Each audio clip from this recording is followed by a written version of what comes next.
Greetings to all that are listening in. Please know that this is an incredibly important issue that I'm about to address because it corresponds with the recent discriminatory acts we've been seeing all over the news as well as the pandemic. It has recently come to my attention that around 59% of all Republicans, according to the Pew Research study 2020, have been denying and making excuses for the existence of unequal pay between men and women, various races, and socioeconomic classes. Because of this, fellow members of the DNC and I have decided that we should address the following issues as well as provide solutions. Firstly, the disparity between men and women's pay is terrifying. According to our friends at United Nations Women, women only earn 77 cents per dollar that men earn. And for women with children, that number can be even less.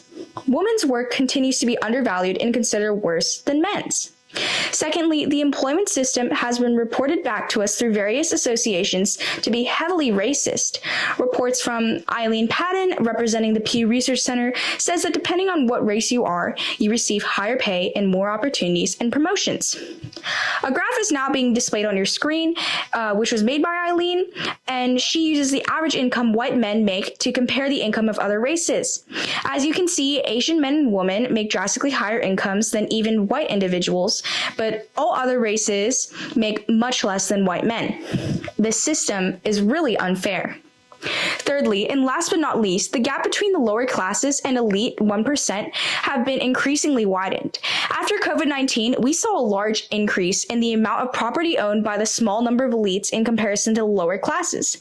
In Biden's priority speech, he stated that elites earned more than 1.4 million taxpayers combined in the lower class. With such a large amount of income and assets belonging to such a small group of people, we are beginning to see a lot of corrupt and unfair decisions being made without our opinions in them.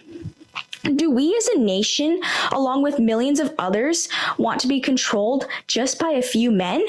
Personally, we in the DNC do not believe that bigger corporations controlled by elites should be able to make big decisions for all of us.